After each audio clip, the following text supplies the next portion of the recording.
ప్రియులారా, తక్కిన కానీ టైంకి వస్తే ఇంకా మంచిది ప్రియులారా. మనమందరము కొద్దిగా దేవుడిని ఆరాధించుకోవచ్చు, దేవుడిని మనము స్తుతించుకోవచ్చు కదా ప్రియులారా. రెండవది, దేవుని సన్నిధికి ఎందుకు వస్తాం మనం ప్రియులారా? దేవుని వాక్యాన్ని విని దానికి లోబడడానికి. వెరీ గుడ్ అండి ఆనంద్ గారు. రెండవది, దేవుని వాక్యం విని దానికి మనము లోబడడానికి. మనం లోబడలేదనుకోండి ప్రియులారా, యేసుప్రభువు అంటాడు, వాక్యం విని దాని ప్రకారం జరిగించుకుంటే ఇసుక మీద తన ఇల్లును కట్టుకున్న వానికి సమానం. ఏమవుతుంది ఇసుక మీద కట్టుకుంటే?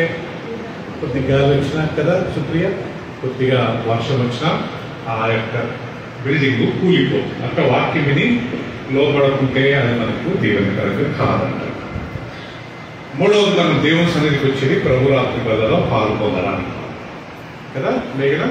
సో ప్రభురాత్రి బలలో మనం పాల్గొనాలి. అందరి జీవితంలో ఏదో ఒక తప్పులో ఏదో మిస్టేక్స్ ప్రాబ్లమ్స్ ఉంటాయి కానీ కదా, మనం దేవుని సముఖంలో ఒప్పుకొని దాన్ని క్షమించడం అడిగి ఆ యొక్క ప్రభురాత్రి బలలో మనము పాల్పొందాలి. ప్రతి ఒక్కరు తీసుకున్న ప్రతి ఒక్కళ్ళు ఆ రొట్టెలో ఆ రాక్షసంలో పాల్పొందితే, యేసుక్రీస్తు మనల్ని లంచ్గా లేకపోతే డిన్నర్కి ఇన్వైట్ చేస్తే మనం వెళ్ళకుంటే ఆయన బాధపడడా? అలా ఆయన రొట్టె, ఆయన ద్రాక్షరసము ఆయన మన ఆహ్వానిస్తున్నాడు, వచ్చి తీసుకోండి, నా శరీరం తినండి, నా రక్తం త్రాగండి అన్నప్పుడు మనం తీసుకోలేదనుకోండి, యేసుక్రీస్తు అలుగుతాడు రాండి. ఎందుకంటే పిలిచినప్పుడు రాకపోతే మనం నేర్చుకున్న ఒక సత్యం ఏంటంటే, ఎవరైనా చనిపోయినా ఎవరైనా సిక్కున్నా మనకి ఇన్విటేషన్ అవసరం లేదు. ప్రతాప్ నాకు చెప్పలే అని మనం అక్కడ అడగాల్సిన అవసరం లేదు. మనకు ఏదైనా ఇన్ఫర్మేషన్ వచ్చినప్పుడు అక్కడికి వెళ్ళాలి. కానీ ఎవరైనా మనకు పెళ్లికో లేకుంటే ఎవరైనా మన పెళ్లికో లేకుంటే ఏదైనా మంచి కార్యానికి ఆహ్వానించినప్పుడు మనం గ్యారంటీగా వెళ్ళాలి. అప్పుడు మనం వెళ్ళలేదనుకోండి, అది మన గర్వం ఉన్నట్టు అర్థం. సో పిలవకుండా మనం వెళ్ళకూడదు, కానీ పిలిచినప్పుడు మాత్రం గ్యారంటీగా వెళ్ళాలి. అండ్ సిక్కున్నప్పుడు ఇన్విటేషన్ అవసరమా? పిలుపు అవసరం లేదు. మనకు తెలిసింది కదా ఆ వ్యక్తి ఎవరి ద్వారా తెలిసింది కదా, ఆ వ్యక్తికి బాగాలేదు అండ్ ఆ వ్యక్తి చనిపోయారు, లేకపోతే వాళ్ళు సిక్కున్నారు, హాస్పిటల్ ఉన్నారు, తక్షణమే మనం వెళ్ళి వాళ్ళని దర్శించినట్లయితే అది మనకు దేవుడు. ఈరోజు మన యొక్క అంశం ఏంటంటే ప్రియులరా, దేవునికి కృతజ్ఞతాస్తుతులు చెల్లించడం. Praise lord.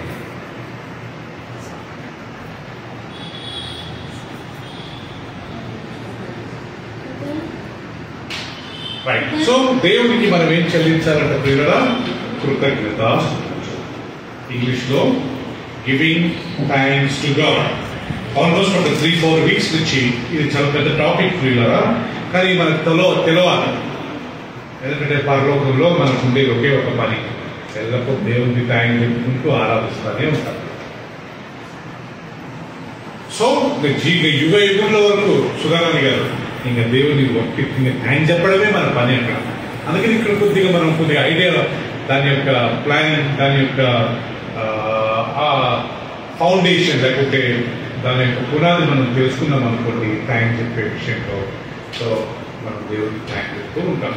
మనము దేవుడికి మాత్రమే కాదు ప్రియులరా, మనుషులకు కానీ మనము వాళ్ళు చేసిన మేళ్లను మర్చిపోకుండా, వాళ్ళు చేసిన మంచి కార్యాలను మర్చిపోకుండా ఎప్పుడు మనం వాళ్ళకి థ్యాంక్స్ చెప్తున్నాం. అది మళ్ళీ ఇంకోసారి నేర్చుకున్నాము.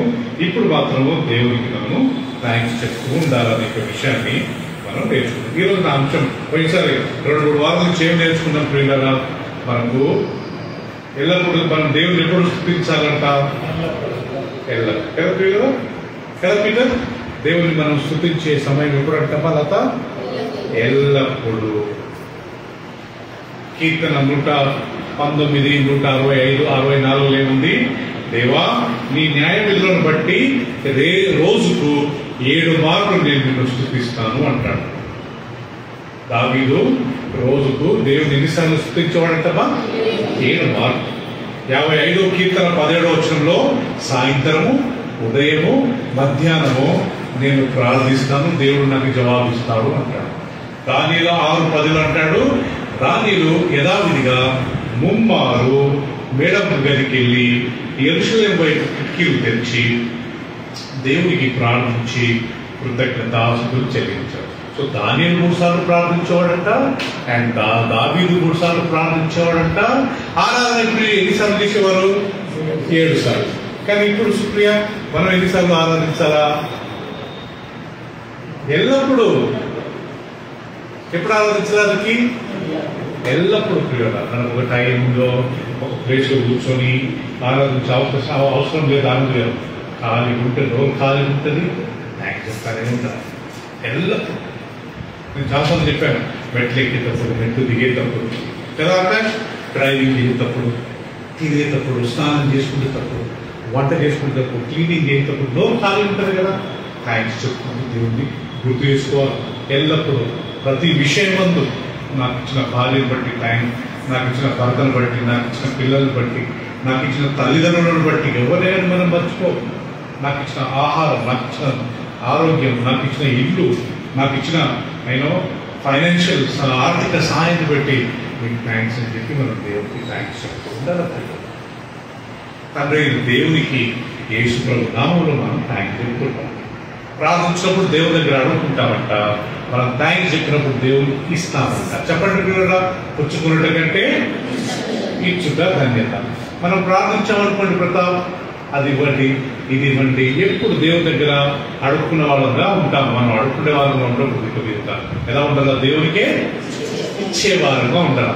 Thanks giving meeting. నేను పాస్ అయ్యాను, మా పాప పాస్ అయింది, మా బాబుకు వీసా దొరికింది, లేకపోతే మాకు శాలరీ పెరిగింది, లేకపోతే నాకు ఉద్యోగం వచ్చింది, లేకపోతే ఇలా ఒక సక్సెస్ దొరికింది. మేము ఒక కృతజ్ఞత కూడిక, లేకపోతే థ్యాంక్స్ గివింగ్ మీటింగ్ పెట్టుకుంటాం. థ్యాంక్స్ గివింగ్ మనం దేవునికి ఇచ్చేవారుగా ఉండాలి. సో కాబట్టి ప్రియులారా, యేసుక్రీస్తు ఈ లోకంలో ఉన్నప్పుడు దేవునికి థ్యాంక్స్ చెప్పాడంట. 5 రొట్టెలు 2 చేపలు పట్టుకొని కృతజ్ఞతాస్తులు చెల్లించి శిష్యులకు ఇచ్చాడంట. శిష్యుల్ని ఆ యొక్క క్రౌడ్ పంచారంట. ప్రియులారా, అందరు తినంగా ఎన్ని మిగిలాయంట? 12 గంపలు. 5,000 మంది తిన్న తర్వాత 12 గంపలు మిగిలాయంట. రెండోసారి 7 రొట్టెలు కొన్ని చేపలు యేసుక్రీస్తు తీసుకుని దేవునికి కృతజ్ఞతాస్తులు చెల్లించి వాటిని శిష్యులకు ఇస్తే మళ్ళా శిష్యుల్ని వాళ్ళకి పంచారంట. 7,000 మంది 4,000 మంది తిన్నారంట. లాజరు సమాధి దగ్గరికి వెళ్ళి యేసుక్రీస్తు రెబెక్క, తండ్రి నా మనవి ఆలపిస్తున్నందుకు నీకు కృతజ్ఞతాస్తుతులు చెల్లిస్తున్నాను అని లాజరస్ బయటికి రమ్మన్న వెంటనే చనిపోయిన లాజరస్ గారు గారు ఆయన బయటకు వచ్చాడు. సో మనం ఎప్పుడెప్పుడైతే థ్యాంక్స్ చెప్తామో దేవుడు ఒక అద్భుతం జరిపిస్తాడండి. థ్యాంక్స్ చెప్పిన వాళ్ళంతా దేవుడికి ఇచ్చిన వాళ్ళం అవుతాం. Whenever we say thank you, we are giving to God. We are not asking, give me please, please give me, give me, give me, give me. ప్రార్థన చేయమని కానీ ప్రియులారా, ప్రార్థన కంటే దేవుడు ఎల్లప్పుడూ కృతజ్ఞతాస్తుతులు చెల్లించిన మాట ఎక్కువ ఉందండి. పీటర్ 10 సార్లు నేర్చుకున్నాం. 5 సార్లు బైబిల్లో ఎల్లప్పుడూ ప్రార్థించండి అని ఉంది. 10 సార్లు ఎల్లప్పుడూ కృతజ్ఞతాస్తుతులు చెల్లించండి. ఏది ఎక్కువ? ఎల్లప్పుడూ కృతజ్ఞత చెల్లించడం ఎక్కువ. సో కాబట్టి ప్రియులారా, మన ప్రార్థనను కృతజ్ఞతగా మార్చవచ్చు. నేను దానియేలు గ్రంథం చదువుతున్నప్పుడు దానియేలు రోజుకు ముమ్మారు ప్రార్థిస్తూ ఎండింగ్ లో దేవునికి కృతజ్ఞతాస్తుతులు స్తుతి ఆరాధన చెల్లిస్తున్నాడంట. ఆయన ప్రార్థనను కృతజ్ఞతగా మార్చాడు. సో కాబట్టి ప్రియులారా, మనం కానీ దేవునికి మనం ఎల్లప్పుడూ థ్యాంక్ చెప్తాడు. ఎప్పుడైతే మనం థ్యాంక్స్ చెప్తామో మన నోట్లో చెడ్డ మాటలు రావు, మన నోట్లో అబద్ధాలు రావు, మనం వేరొకరు క్షమించదు. మనం నోట్లో నుంచి దేవునికి థ్యాంక్స్ చెప్పినప్పుడు మనం చెడు వాటిలో మనం ఇన్వాల్వ్ కాము. అందుకని బైబిల్లో మనం ఎప్పుడు థ్యాంక్స్ చెప్పినప్పుడు దేవుని యొక్క ఆధీనంలో ఉంటాం. లేకపోతే ఈ నోటితో అబద్ధాలు చెప్పడం, ఈ నోటితో వేరొకరు తిట్టడము, వేరొకరు క్షమించడము, వేరొకరి గురించి కామెంట్ చేయడము, వేరొకరి గురించి అనవసరమైన మాటలు మాట్లాడటము, తీర్పు రోజు మనం కదా అనవసరంగా దేవుని లెక్క చెప్పాల్సి వస్తుంది. ఆ స్థితికి రాకూడదంటే మన నోరు ఎప్పుడు కృతజ్ఞత చెల్లిస్తున్నారా, పాటలు పాడుతూనే ఉండాలి. సో కాబట్టి ఈ విషయం మనం గుర్తుపెట్టుకుని యేసు ప్రభు గారిని దేవునికి థ్యాంక్ చెప్పాడు. ఉదయ్ నాకు చాలా ఆశ్చర్యం అనిపిస్తుంది.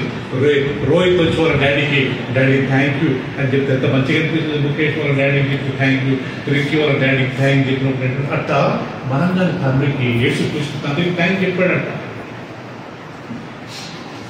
ఒక బైక్ కొనిచ్చినా, లేకపోతే ఒక కారు కొనిచ్చినా, లేకపోతే ఒక మొబైల్ ఫోన్ కొనిచ్చినా, లేకపోతే బట్టలు కొనిచ్చినా, daddy thank you, mummy thank you అని చెప్తే ఎంత మంచిగా ఉంటుంది. అలా దేవుడు యేసుక్రీస్తునే తండ్రికి ఆయన చెప్పాడంట. ఈరోజు ప్రియులారా ఇంకా కొన్ని విషయాలు మనం నేర్చుకుందాం. ఈరోజు పాత నిబంధన కాలంలో దేవుని ఎలా స్తుతించి ఎలా థ్యాంక్ చెప్పేవారు, ఏ విషయంలో థ్యాంక్ చెప్పారు. సో దయచేసి ఒకసారి మనం తీసుకుందామండి కీర్తనల గ్రంథము.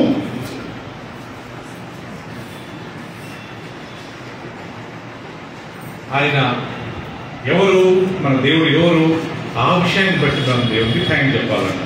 Thanking God for who he is. మన దేవుడు ఎవరో అది ఒకసారి ఆలోచించుకొని మనం ఆయనకి వెళ్ళినప్పుడు మనము థ్యాంక్స్ చెప్తున్నారు. కీర్తనల గ్రంథము సామ్ 100 100వ అధ్యాయము, సామ్ 100 4వ వచనం.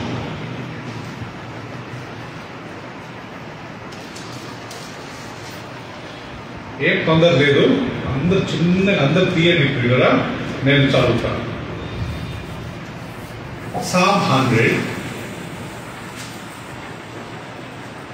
చాప్టర్ 100 వర్స్ 4 చూసుకోండి. కృతజ్ఞతార్పణలు చెల్లించుచు ఆయన గుమ్మములో ప్రవేశించుడి, కీర్తనలు పాడుచు ఆయన ఆవరణంలో ప్రవేశించుడి, ఆయనను స్తుతించుడి, ఆయన నామమును ఏం చేయండి గణపరచుడి. మన చదువుతారా? కృతజ్ఞత అర్పణలో చెల్లించు ఆయన గుమ్మములో ప్రవేశించుడి, కీర్తనలు పాడుచు ఆయన ఆవరణంలో ప్రవేశించుడి, ఆయన్ను స్తుతించుడి, ఆయన నామమును మీరేం చేయండి గణపరచుడి. సో మీకు ఇక్కడ ఆయన ఆవరణకు రాకముందు ఆయన ఆవరణకి వస్తున్నాము అని మెట్లు ఎక్కుతుందనే మనం కృతజ్ఞతాభావంతో రావాలంట. థ్యాంక్ యూ ప్రభువా. చాలా మంది మందిరానికి వస్తుండలే 2 నిమిషాలు థ్యాంక్స్ చెప్తారు, దేవా థ్యాంక్ యూ చేయండి 2 నిమిషాలు, చాలా మంచిదండి.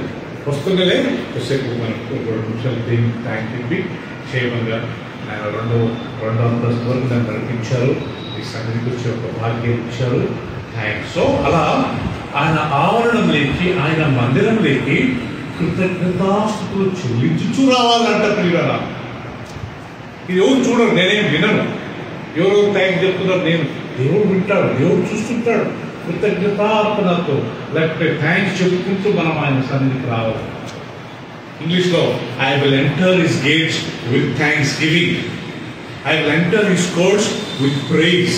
ఆయన ఆవరణలోకి కృతజ్ఞతార్పణలతో నేను చెల్లించుకుంటూ వస్తాను, ఆయన మందిరంలోకి స్తోత్రాలు చెల్లించుకుంటూ నేను వస్తాను. సో కాబట్టి ప్రియులారా ఇక్కడ రాయబడింది ఆయన నామమును బట్టి. మన చదవండి ప్రియులారా వాక్యము సామ్ 100 verse 4లో ఆ వాక్యాన్ని మళ్ళా మనం ఒకసారి గమనించుకున్నట్లయితే 4వ వచనము, కృతజ్ఞతార్పణలు చెల్లించుచు ఆయన గుమ్మములో ప్రవేశించుడి, కీర్తనలు పాడుచు ఆయన ఆవరణములలో ప్రవేశించుడి, ఆయనను స్తుతించుడి. దాని తర్వాత ముఖ్యమైన పాట, ఆయన నామమును ఏం చేయండి. ఈరోజు నా టాపిక్ ఏంటంటే మనం దేవుని నామాన్ని బట్టి ఆయనకు ఎప్పుడు మనం థ్యాంక్స్ చెప్తున్నారు. పీటర్ మన దేవుడు సామాన్యుడు కాడు, ఆయన సృష్టికర్త అండి. ఆదికాండం 1వ అధ్యాయం 1వ వచనంలో ఉంది, ఆదియందు దేవుడు భూమి ఆకాశములను సృజించెను. బిగ్ బ్యాంగ్ థియరీ అని ఒక థియరీ ఉంది కదా. వాళ్ళు ఏమంటారంటే పెద్ద ఒక వైట్ స్క్రీన్ మీద ఒక చిన్న పెన్నుతో మనం డాట్ పెడితే అది ఎలా ఉంటుంది, ఒకప్పుడు ఆ డాట్ అనేది పేలి మొత్తము భూమి ఆకాశము సూర్యుడు చంద్రుడు మొత్తము కలిగింది అంటారు. కానీ అదంతా ఒట్టి మాటలు. బిగ్ బ్యాంగ్ థియరీ అంటారు దాన్ని, ఎవల్యూషన్ డార్విన్ థియరీ అంటారు. కానీ బైబిల్ అలా లేదు ప్రియులారా. దేవుడు భూమి ఆకాశములను నోటి మాటతో సృష్టించాడు.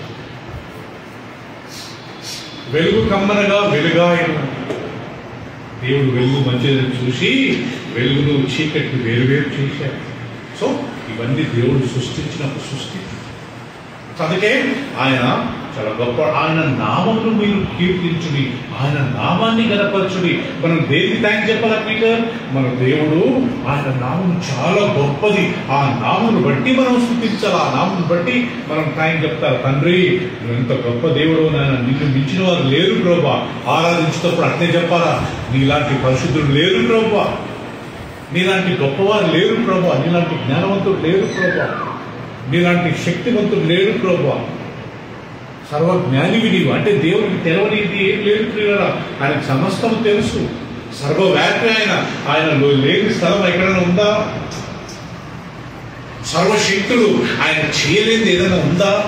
వీటిని బట్టి ఆయన నామం అంత గొప్పది. ఇంగ్లీష్లో worship the thank God for his name, ఆయన నామమును బట్టి మీరు దేవుని స్తుతించురా. మీకు ఎంతమందికి తెలుసో లేదో, పాత నిబంధన కాలంలో మోషే దేవుడు మాట్లాడుతున్నాడు.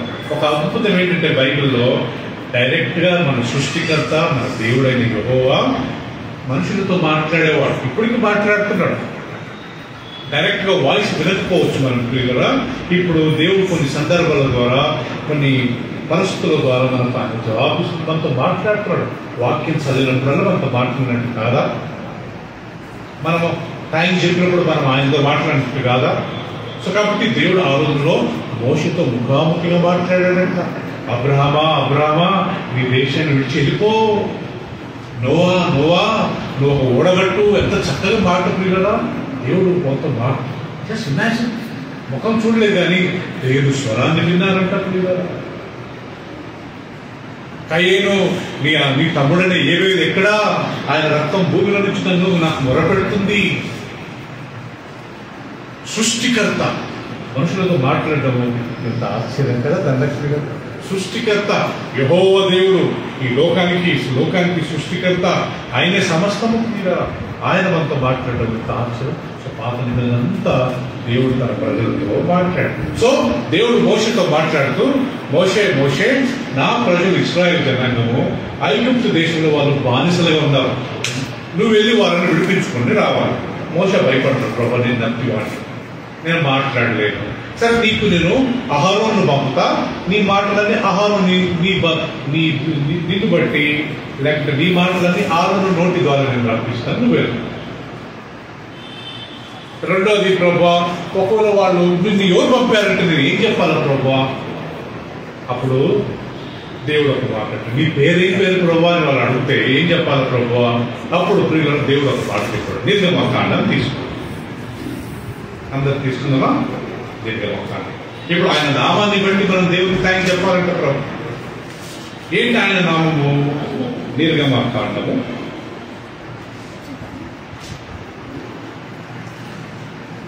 3వ అధ్యాయము. ఇక్కడ దేవుడు మోషే మాట్లాడుతున్నారు ప్రియులారా. 13, 14 ఒకసారి చూసుకుందామండి.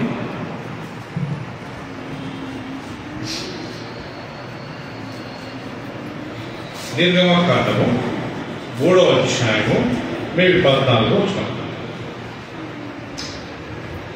13 మోషే చిత్తగించుము, నేను ఇశ్రాయేలు యుద్ధకు వెళ్ళి వారిని చూచి మీ పితరుల దేవుడు మీ యుద్ధకు నన్ను పంపేనని వారితో చెప్పగా, వారు ఆయన పేరేమి అని అడిగిన ఎడల వారితో నేనేం చెప్పవలెనని దేవుని అడిగాను. అందుకు దేవుడు ఏమన్నాడు? నేను ఉన్నవాడను అనువాడనై ఉన్నానని మోషేతో చెప్పాడు. సో మీరు ఇక్కడ గమనించండి, నువ్వేమని చెప్పాలా మోషే? వాళ్ళు ఒకవేళ అడిగారు అనుకోండి, ఎవరు పంపారు నిన్ను, ఆయన పేరేంటి సునీత గారు అంటే, నువ్వేం చెప్పాలా? ఆయన ఉన్నవాడు. మరి దేవుడు ఎవరంట? ఉన్నవాడంటే అర్థం ఏంటి? ఇక్కడ రాయలమా, ఇక్కడ నన్ను ఎవరు సృష్టించలేదు, నన్ను ఎవరు పుట్టించలేదు, నేను ఉన్నవాడను. ఎప్పుడు ఇచ్చున్నాడు? మనం అది అనుకున్నాం అనుకోండి, మన ఫ్యూజ్ ఎగిరిపోతుంది. దేవుడు ఎప్పుడు ఇచ్చున్నాడు? డేట్ ఉందా? No space, no time. దేవుడు ఆయన యుగం అనుకున్నవాడే. మోషే ఒకలా ఇశ్రాయేల్ జనాంగము ఎవరు పంపారు నిన్ను అన్నాడు అని అడిగితే నువ్వేం చెప్పు? నన్ను పంపింది ఉన్నవాడు అనే వ్యక్తి, అనే దేవుడు, అనువాడు అను దేవుడు నన్ను పంపించాడు. సో పాత నిబంధన కాలంలో ఇంగ్లీష్ లో చాలా బాగుంది. You go and tell I'm that I'm. English లో బోర్డు ఉంటే బాగుంటుండే. ఇంగ్లీష్ లో capital IAM, I space AM, I'm that I'm. నేను నేనే, నేను ఉన్నవాడను, నేను అనువాడను. నన్ను ఎవరు సృష్టించలేదు, నన్ను ఎవరు చేయలేదు, నన్ను ఎవరు నాశనం చేయలేదు. నేను ఎల్లప్పుడూ ఉండేవాడను. నేనే. ఆయన నామము ప్రియులరా ఉన్నవాడు. ఆయన నామము ఐఎమ్ దట్ ఐఎమ్. ఇంకొక వాక్యం తీసుకుందాం ప్రియులరా దేవుని విషయంలో. ఆయన ఎలాంటి వాడంట? యెషయా గ్రంథం 43. మన ఆ నామాన్ని బట్టి మనం దేవుని గణపరచాలంటండి. 43వ అధ్యాయము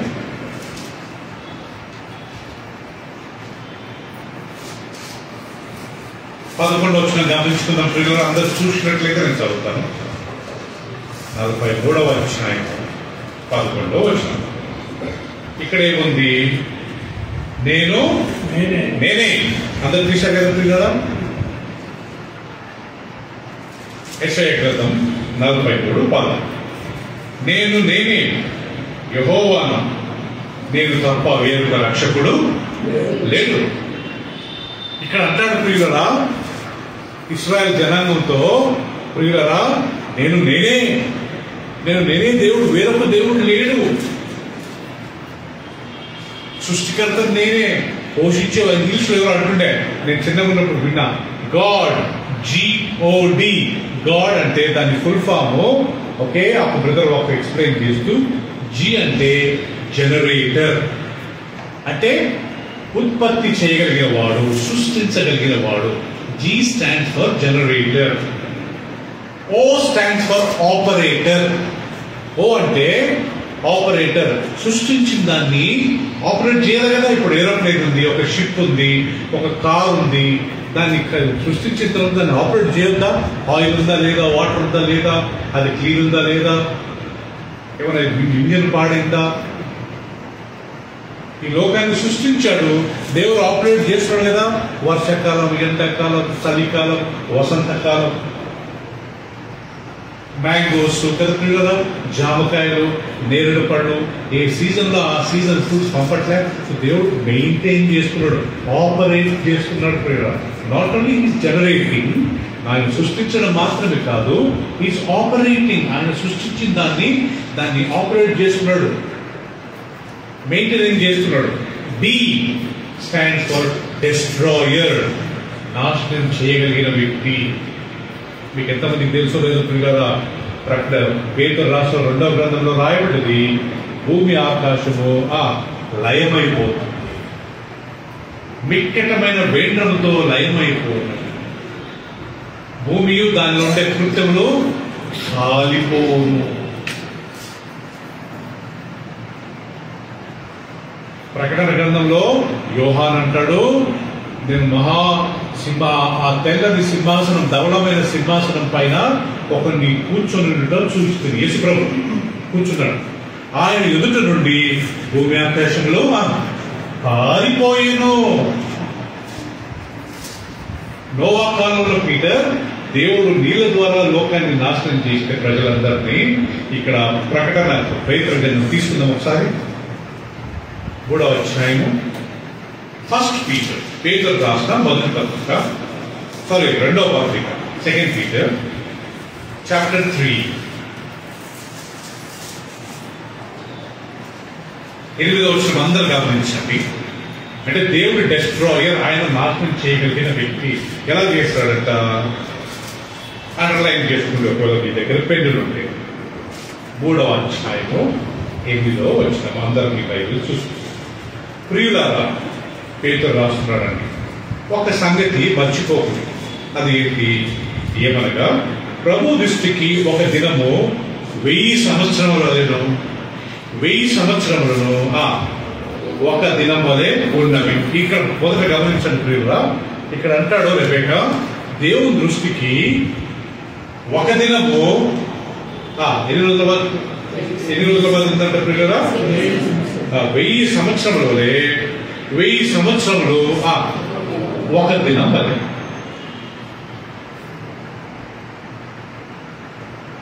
దేవుడు ఈ లోకాన్ని ఎన్ని రోజుల్లో సృష్టించాడు? 6 రోజులు కదా. ఆ 6 రోజులను మీరు 6,000తో పోల్చుకోండి. అంటే ఆదాము నుండి ఇప్పటి వరకు 6,000 సంవత్సరాలు అయిపోయింది. మేబీ ఎక్కడో క్యాలెండర్లో కొద్దిగా మిస్ అయిందంట. ఇంకా కొన్ని సంవత్సరాలు అయితే 6,000 సంవత్సరాలు అయిపోతుందంట. ఇంకా నెక్స్ట్ ఏం తీసుకుని 6 రోజులు ఆయన సృష్టించిన తర్వాత 7వ రోజు విశ్రాంతి. అంటే ఆ 7వ రోజు యేసు ప్రభు రెండో రాకడా ఎన్ని సంవత్సరాలు పరిపాలించాడు యేసుక్రీస్తు? 1000 సంవత్సరాలు. 6,000 సంవత్సరాలు అయిపోయినాయా? ఆదాము నుండి నోవా వరకు 2,000 సంవత్సరాలు. నోవా నుండి యేసు ప్రభు వరకు 2,000 సంవత్సరాలు. సుధారాణి గారు, యేసు ప్రభు పుట్టినప్పటి నుండి ఈ రోజు వరకు ఎన్ని సంవత్సరాలు? 2,000 సంవత్సరాలు. మొత్తం ఎన్ని సంవత్సరాలని? 6,000 సంవత్సరాలని. అంటే ఇంకా నెక్స్ట్ వచ్చేది ఏంటి? విశ్రాంతి దినము. ఆ 1000 సంవత్సరాలు యేసు ప్రభు రాకడం. మీకు తెలుసు లేదో, యేసుక్రీస్తు 1000 సంవత్సరాలు ఈ భూమిని పరిపాలించడం. అలవాలు అట్నే ఉంటుంది, ఈ బిల్డింగ్ ఇట్నే ఉంటుంది, ప్రియులారా, పార్టీ బేకరీ అట్నే ఉంటుంది, అన్ని అట్నే ఉంటాయి. కానీ యేసు ప్రభు భూమి మీదకి వస్తాడు. హైదరాబాద్కి రాడు, అలవాళ్ళకి రాడు. యెరూషలేములో ఒలీవల కొండ అని ఒక కొండ ఉందండి. దాని మీద ఆయన కాలు పెట్టినప్పుడు ఆ కొండ ఒక పెద్ద చీల్చబడి ఒక లోయ ఏర్పడుతుందట. ఆ లోయలో యేసుక్రీస్తు సింహాసనం పెట్టుకొని ఒక 1000 సంవత్సరాలు ఈ భూమిని పరిపాలిస్తారు. అప్పుడు మనం ఏంటి? అప్పుడు మనము ఎవరెవరైతే నిజంగా నమ్మకంగా దేవుని కొరకు నిజంగా నమ్మకంగా జీవించారో వాళ్ళకు దేవుడు సింహాసనం పైన అధికారం చలాయించి ఒక కృపనిస్తాడు. మనల్ని దేవుడు కొన్ని ప్రాంతాలకు, నువ్వు ఈ ప్రాంతానికి నువ్వు తీర్పు తీర్చవయ్యా, ఈ ప్రాంతానికి నువ్వే బాస్, 1000 సంవత్సరాల వరకు మనం రూల్ చేస్తామంటే ఆ 1000 సంవత్సరాలు బైబిల్లో రాయబడే యెషయా గ్రంథంలో పాము పుట్టలో చిన్నపిల్లలు చేయి పెట్టినా అది హాని చేయదు. ఎందుకంటే అప్పుడు దురాత్మలు ఉండవు. సాతాను వాని యొక్క అనుచరులను దేవుడు పాతాళంలో బంధిస్తాడు. ఈ భూమి మీద 1000 సంవత్సరాలు శాంతి సమాధానం. ఆవు పులి 2 కలిసి గడ్డి తింటాయంట. యెషయా గ్రంథంలో ఉంది ప్రియులారా. సింహము మేకపిల్ల 2 కలిసి ఒకే స్థలంలో పడుకుంటాయంట. యుద్ధాలు ఉండవంట. ఆ 1000 సంవత్సరాలు. అందుకే మనం ప్రార్థించినప్పుడు పరలోకముందున్న మా తండ్రి, నీ నామము పరిశుద్ధ పరచబడును గాక. 3వది నీ రాజ్యం. ఆ 1000 సంవత్సరాలని దేవుని రాజ్యం. 6,000 సంవత్సరాలు అయిపోయింది ప్రియులారా. ఒక విషయం మర్చిపోవద్దు, దేవుని దృష్టికి ఒక దినము 1000 సంవత్సరములు వలే, 1000 సంవత్సరములు ఒక దినం వలే. సో 6,000 సంవత్సరాలు అయిపోయింది. మీరు ఎప్పుడైనా బైబిల్ చదివేటప్పుడు ఆలోచించండి ప్రియులారా. అప్పుడు ఆదాము నుండి అండ్ నోవా వరకు కరెక్ట్ 2,000 సంవత్సరాలు. నోవా నుండి యేసుక్రీస్తు వరకు 2,000 సంవత్సరాలు అయిపోయింది. యేసు ప్రభు నుండి రేపు ఆయన రెండో రాకడ వరకు 2 సంవత్సరాలు, 2,000 సంవత్సరాలు అయిపోయింది. 6,000 సంవత్సరాలు అయిపోయింది. ఏడో రోజు విశ్రాంతి తీసుకున్నాడు. కాబట్టి యేసుక్రీస్తు వచ్చి ఈ లోకాన్ని 1000 సంవత్సరాలు పరిపాలించారు. ప్రకటన ఇది ఇంతే పట్టుకొని ప్రకటన గ్రంథం తీసుకుందాం ప్రియులారా. 21వ అధ్యాయము. ఆ విశ్రాంతి దినం ఒక దినం ఏంటో చూద్దామా?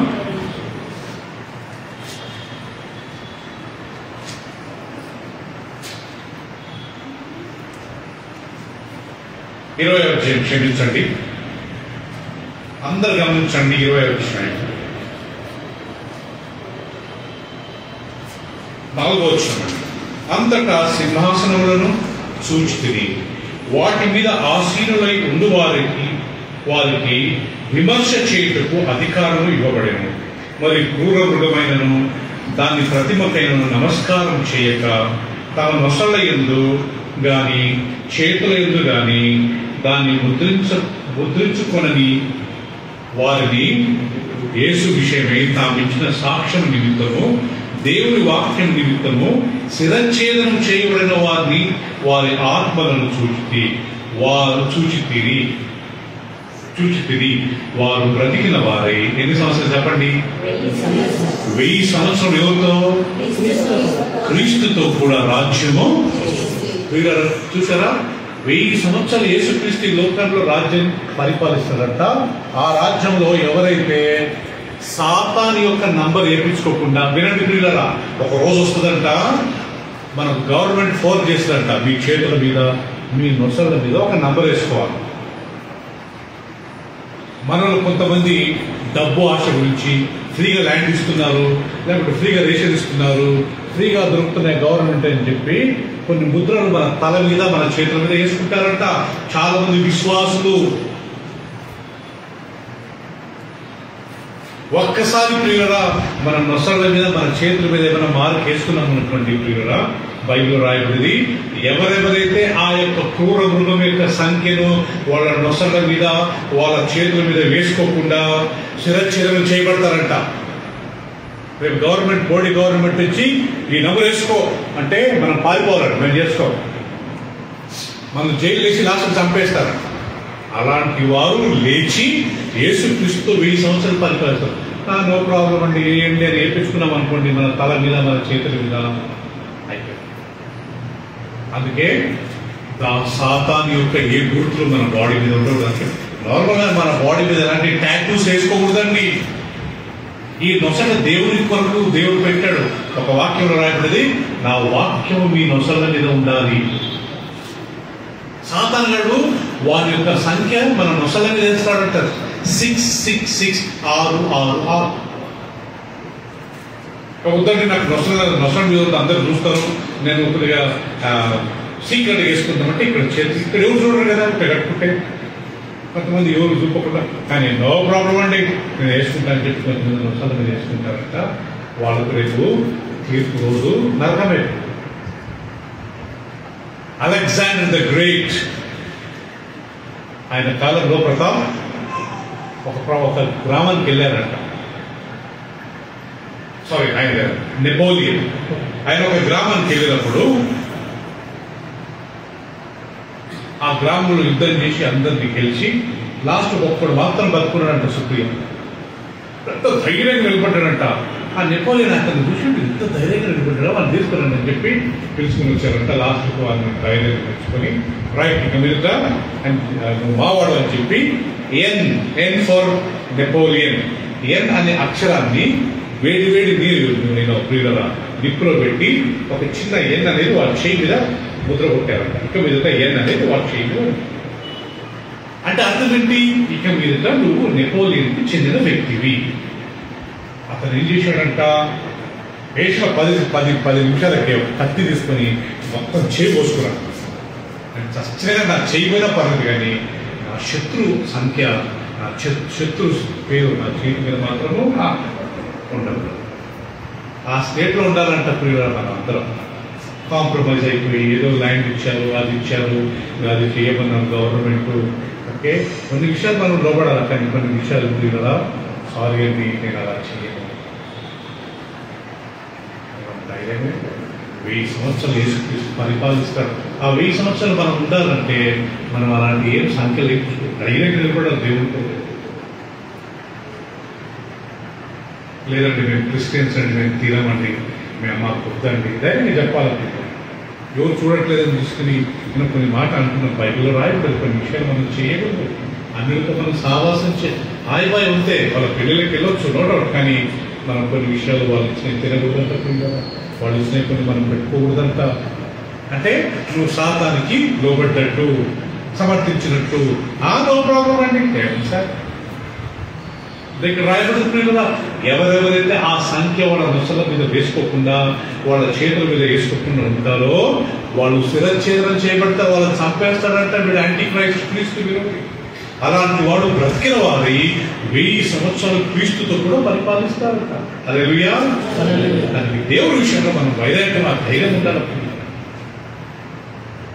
కొంతమంది చాలా టూ మచ్ చేస్తున్నాము అని అంటాము, కానీ నిజంగా వాళ్ళు చేసింది చాలా మంచిది, దేవుడి దృష్టిలో చాలా మంచిది.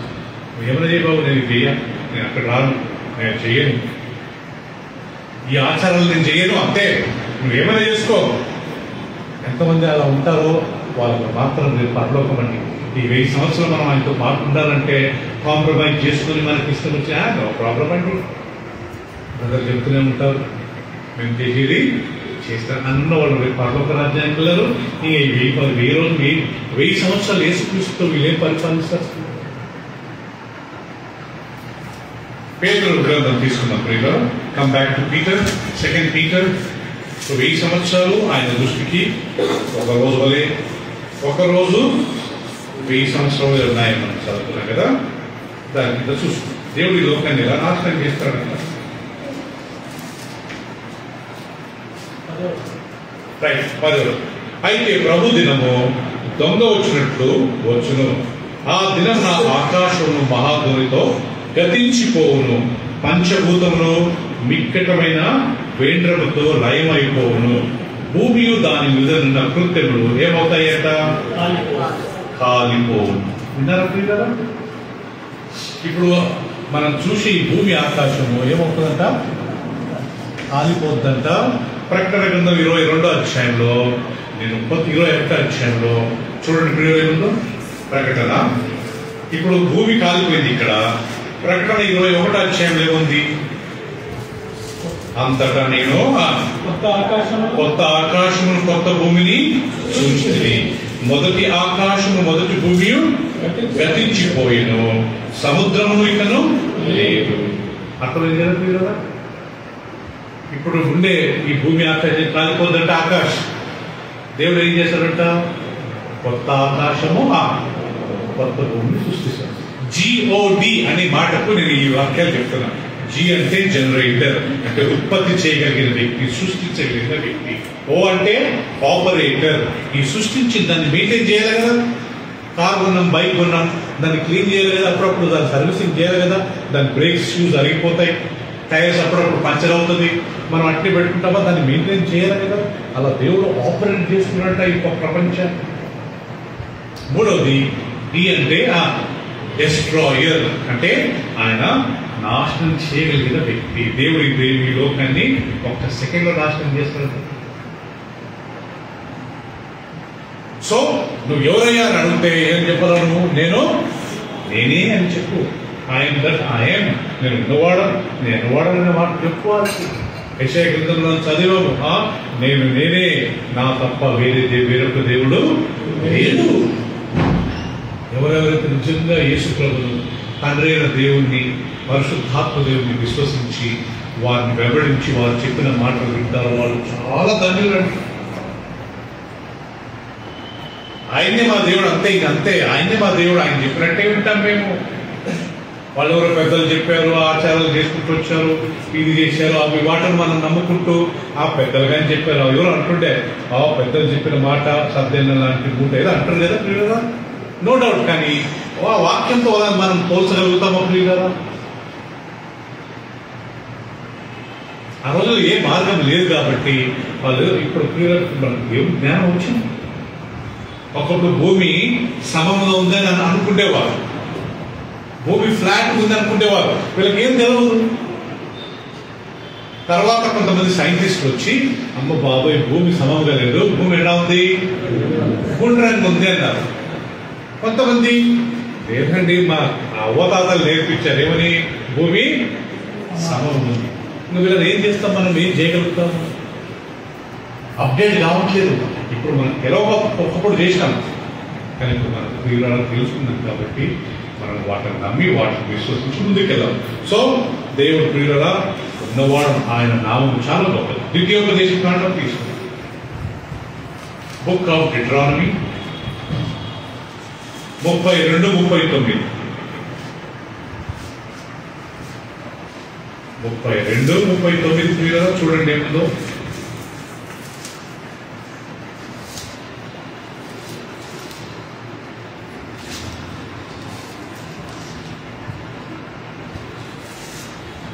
అందరు తీసినట్లయితే నేను చదువుతాను ప్రియులరా. 32-39.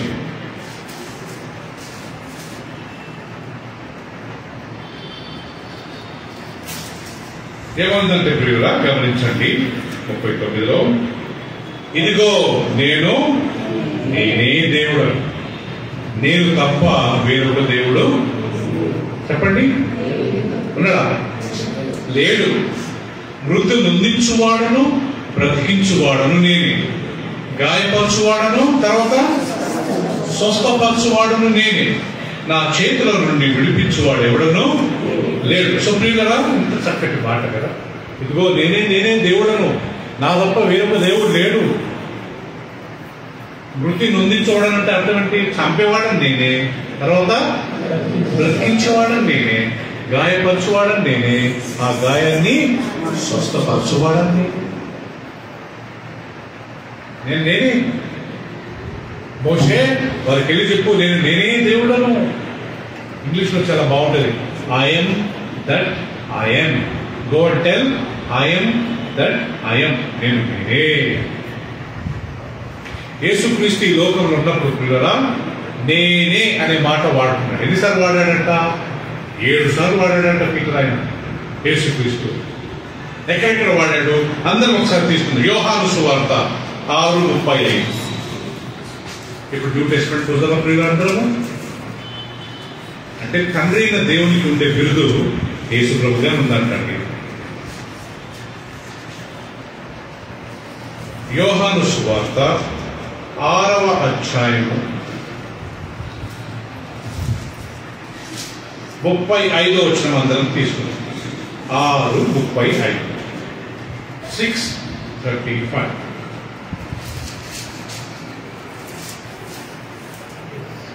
అందుకు యేసు వారితో ఇట్లనెను. ఏమని చెప్పండి?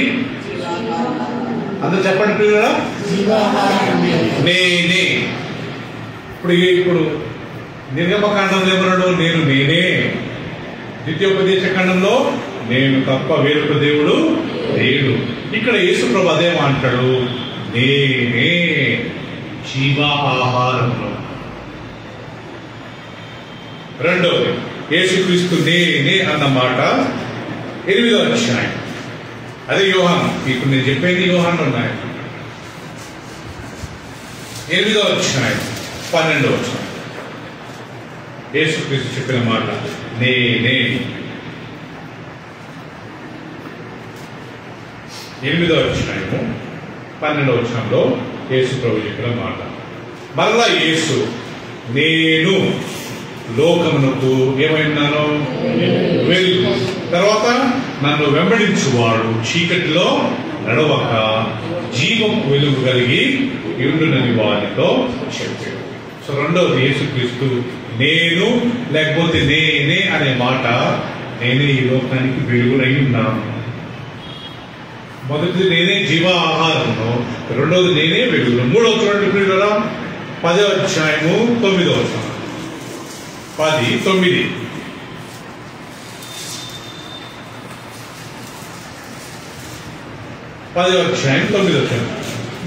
తీసారు కదా అందరూ? తీసిన తర్వాత నేను చదువుతాను. 9వ వచనం. నేనే ద్వారమును, నా ద్వారా ఎవడైనా లోపలికి ప్రవేశించిన వాడు రక్షింపబడిన వాడై లోపలికి పోవచ్చు, బయటికి వచ్చును. సో మూడవది యేసుక్రీస్తు చెప్పిన మాట నేనే ఏమంటా? ద్వారమును.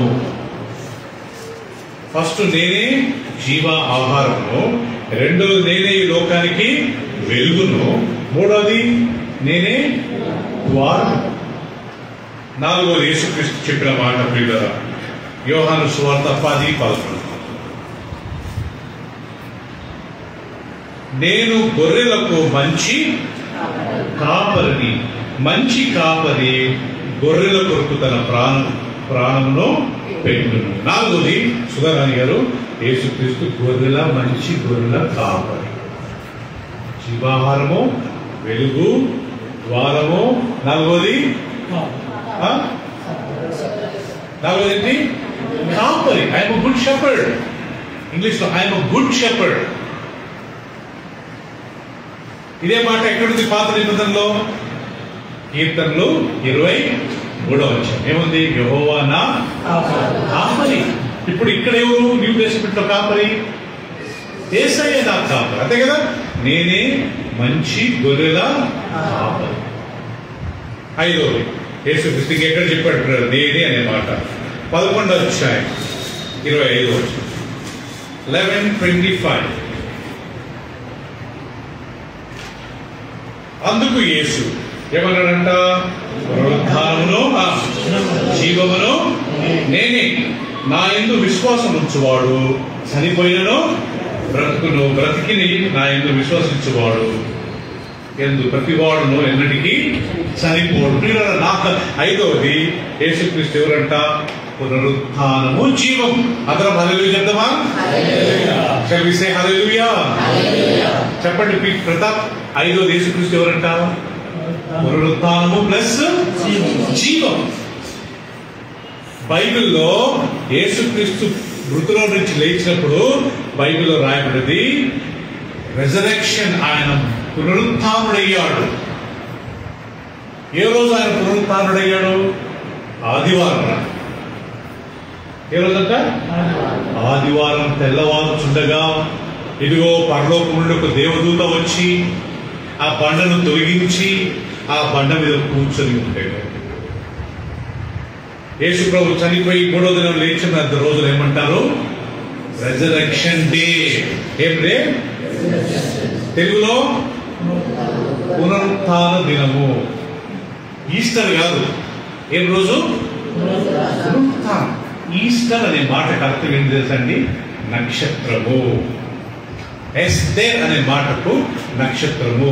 బాబులోను దేశంలో ఈ బాబులోను దేశస్తులు ఒకప్పుడు ఆ నక్షత్రాన్ని ఆరాధించేవారు. అది దేవత, ఆకాశ సైన్యంలోకి అది దేవత అని చెప్పి వాళ్ళు ఆ నక్షత్రానికి పూజించేవారు. నక్షత్రం వాళ్ళ దేవత. ఎస్తేర్ అనే మాట హీబ్రూ భాష కాదు, పర్షియా అంటే ప్రియులరా ఇరాన్. ఒకప్పుడు ఇరాన్ పర్షియా అనేవారు. ఆ భాషలో ఎస్తేర్ అంటే నక్షత్రము.